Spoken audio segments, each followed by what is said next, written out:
Welcome to the Life Unlimited podcast with Larry Heller.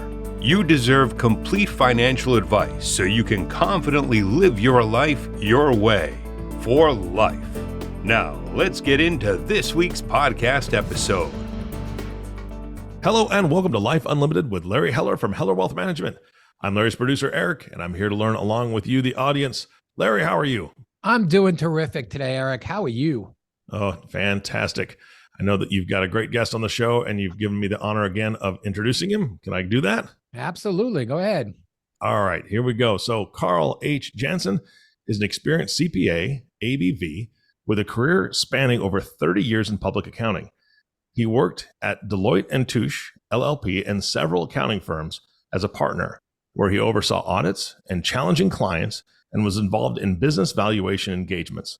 In 1998, he co-founded Cavati & Janhsen, CPAs, PC, and Premier Business Appraisals Incorporated, providing financial and tax advice to a diverse clientele. With over 100 hours of training in business valuation techniques and theory, Karl is a sought-after expert in the field. Again, fantastic bio, Larry. What are you guys talking about as if I don't know a little bit of a hint of it? Yeah, so we're going to talk about, business valuations and what they are and why you need them and who you should work with, and maybe take a little bit of the demystify some of the business valuations, because that's what Karl's been doing for the good part of his career. So Karl, thank you for joining us. Oh, thank you very much for having me. I really appreciate the time. So let's just jump right in. So obviously everyone knows what accountant does in different audits, tax, but how did you get started in the area of business valuations? Back in 1991, I worked for a small firm in Massapequa, and one of the engagements was to value the business for one of our major clients. And I worked with the managing partner as well as one of the senior partners in trying to develop an approach to coming up with the value of this client. And it was an interesting project because there really wasn't a lot of empirical data out there. This was prior to the internet. This was prior to a lot of databases that are available to us now as professionals. And it was more professional judgment and gut feel. And when we thought we provided a solid valuation, when we presented it to the client as well as to the client's advisors, a lot of questions arose as to, where'd you come up with this rate, or how did you assume that sales were going to grow, and how did you figure out what gross profit margin should be? And there were a lot of things that you think about and you think you have a solid foundation for, but when you start to apply market data to it, you realize that there might be some shortcomings to the data that you're using. And again, that was in 1991, and that's really what intrigued me. This was an area where CPA started to focus on in the mid-90s.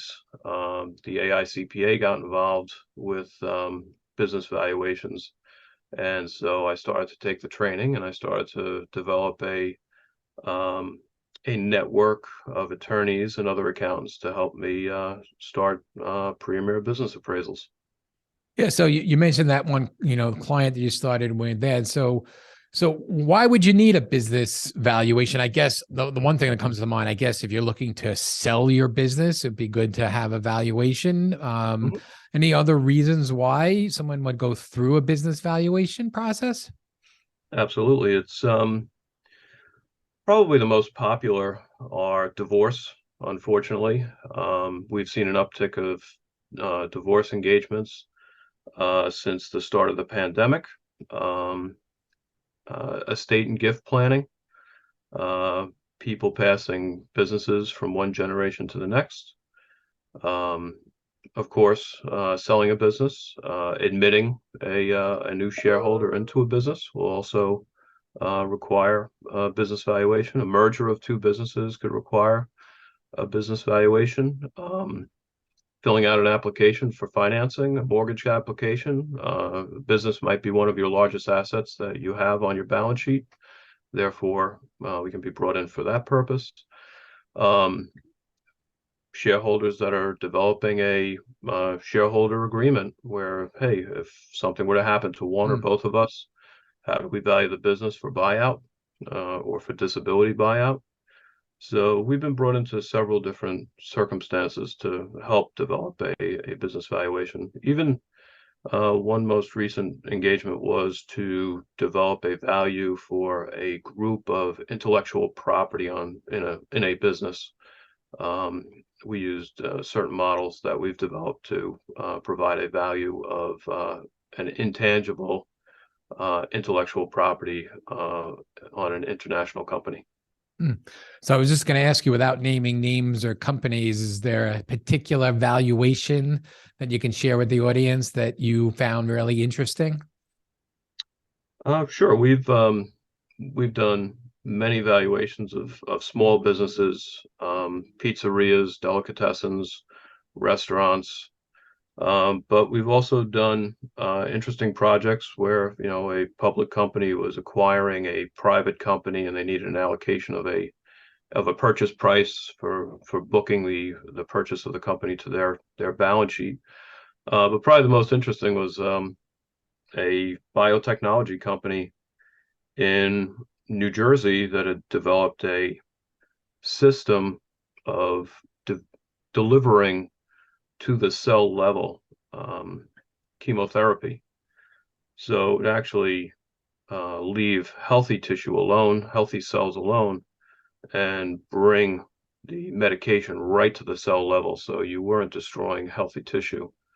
And when we were first asked to do it, we were doing it for a trust, a family trust that owned the shares, and they were moving assets around. And company didn't make money because of biotechnology and it was early in its stages, but it did have revenue. And trying to find a comparable company to develop a capitalization rate or to develop a price earnings ratio is very difficult in that space. So we actually worked with another gentleman who actually wrote the book on such valuations, and he provided me with a lot of guidance and a lot of models to help support the valuation. And that was done for estate and gift planning purposes, and that valuation was actually accepted by the Internal Revenue Service. So that was probably one of my most interesting and challenging engagements that I've had. That is very, very interesting. So, let's fast forward. You originally said when you first started in 91, pre-internet, pre-computer programs for doing this, a lot of it was fiat. So I guess now with all the types of computer programs and modeling you can do, it's more science, but I'm guessing there's still some art that's involved in these valuations, or is it just there are X amount of model valuations and you take an average of that? How do you kind of go about determining that? Or is it every industry is completely different? I would say that it still comes down to it has to make sense. And we have to be able to educate our clients to agree or disagree with the value that we come up with. We want to work with them so that they understand it, and in the end, that the valuation does make sense. You can disagree on certain inputs. The client always knows the business better. We educate ourselves along, by speaking with the client about the business, where it is in its cycle. Is it growing? Is it plateauing? Is it in decline? But also, where is the industry and where do you fit into that industry? And the information that's out there is much better now. When I first started, you had to go to the Wall Street Journal and get price earnings ratios for similar companies. And now you're trying to, if you have a chip manufacturer or a component manufacturer of helicopter parts, let's say, and it's a small business owned by one individual or two brothers, and now you're trying to get similar companies to compare that business to, so you get a price earnings ratio or you get capitalization or discount rates from the market. You're comparing an international company or a multi-billion dollar company to a small mom and pop shop. And over the years, BizComps is a very common database that we use. DealStats is another database that we use.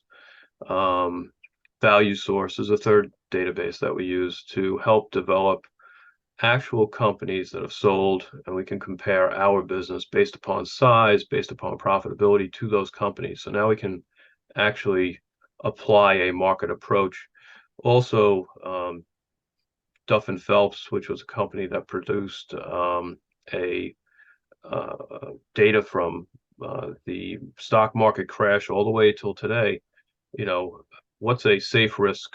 What's an equity risk premium? What's a small company risk premium? All that data is now available, so you can develop capitalization rates and discount rates that are specific to the company that you're looking at based upon size. Kroll, another company that took over for Duff and Phelps, has actually taken that one step further and has developed, capitalization rates based upon company size, sales, profitability, number of employees, history of, earnings before interest and taxes. So the data is so much more resilient, so much more robust, that you can feel more confident in the conclusion that you come to. But still, when you come to that conclusion, it has to make sense to the attorney that you're working for, or the accountant that you're working for, or even the ultimate client, so that you can compare the risk of investing in that company to any other financial instrument. If you're investing in a small business, there's going to be greater risk than if you take your money and put it into a CD. So the return on your money for a small business has to be greater than the going rate for a CD. But then you take it a step further and say, well, small business risk is greater than a company that trades on Wall Street. So what's the return on a company in Wall Street? I have to at least be higher than that also. So, that is what we do, is we come up with reasonable rates, defensible rates. We're hired to be an advocate for the value, not an advocate for the client or for the Internal Revenue Service. We want to be able to support what our conclusion is to a trier of fact or the Internal Revenue Service, and that's how we approach every engagement. The numbers got to be right. Right, and that's interesting, and there could be so many different variables, because I guess there's so much data out there for certain industries. You may have a multiple of EBITDA or a multiple of sales, but if you have two companies and one company has 80% of their sales through one vendor, the risk there is a lot different than a company that's got multiple vendors that they work with. So it's Correct. not just so straightforward. Is that correct? That's absolutely correct, and that's actually one of the areas that we've focused on a number of our engagements, is that there's really no empirical data out there that says, I kind of call it the Walmart effect. If you're 65% of your sales are to Walmart pretty much predicts or tells you how much you're going to, sell the stuff to them for. Really puts the company under a little bit of financial stress in order to raise prices or to increase profitability, and that really holds the company back. So you're 100% correct. If I'm a company and I'm selling $100 million worth of product, and 65% of that's going to Walmart, and I compare that to a company that's same profitability, but they have no heavy concentration risk in their sales. Company that doesn't have the concentration risk has got to sell more for the company that does have this concentration risk.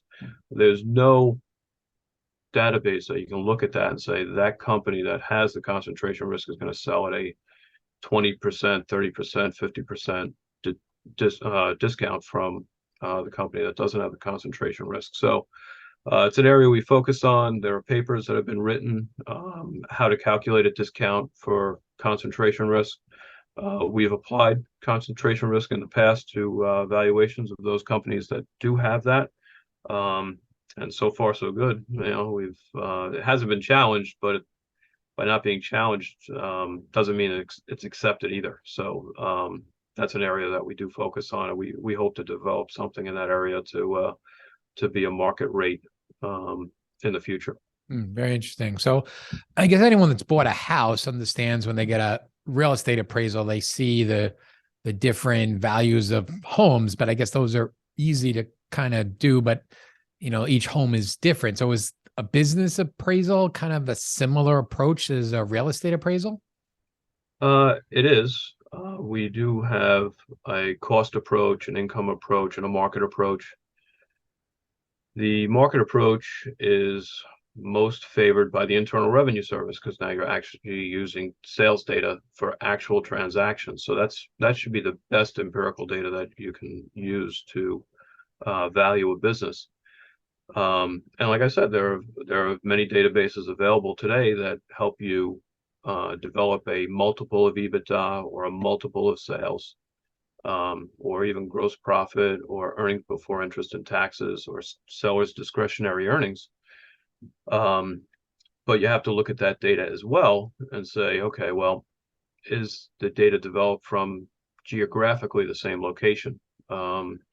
There are some businesses that just seem to be reported in these databases that are in the South, Florida, Tennessee, Kentucky. Can you really use that data compared to a company that's selling in the Northeast? And sometimes yes, sometimes no. We just have to know what the data says to us and how it's developed. We also use income approaches. We develop a model that shows us what the future cash flows of the business should be. We get the agreement of the client that those are, in fact, what they believe to be their budgets or their projections. And then we'll develop a rate of return, a discount rate, in order to discount those future cash flows back to today's dollars. And that's what you're really investing in when you buy Ford Motor Company or you're buying, anyone else, Apple Computer. What are the dividends? What's the cash flow that's going to go to the common shareholders? Because that's what you're really doing, is buying a future cash flow, and what are the risks associated with that cash flow? And that's how we develop a value as of today. What am I willing to invest to get that rate of return and that cash flow? And we take several different approaches. We really try to do at least 3 or 4 models, so that it helps us kind of circle around a value that we can defend. I think the reports that we review for attorneys before we go to court, or for other valuation professionals, some do apply several approaches, but oftentimes you find just one approach, and that's simply dangerous because other approaches can help show weaknesses or strengths in the company that you're valuing. And it really helps you reconcile the values. Why would a multiple of revenue for this company indicate a higher value than a discount of future earnings of the cash flows to shareholders? And maybe that company is just not as profitable as another company that recently sold. And we did that for a doctor's office just a few months ago. And we said, well, we've looked at similar sized companies and they seem to be much more profitable than you are. Why is that? And the answer was because the nurses didn't want to see more than 6 patients a day, and that held down. They got paid the same, they just weren't producing the same. So that held down profitability, and that ultimately affected the value of the business that the doctor wanted to sell to another group, because he just was not as profitable as similarly sized companies. So this is all great information, especially for somebody that needs a business valuation. So how do you differ from other professionals in the field?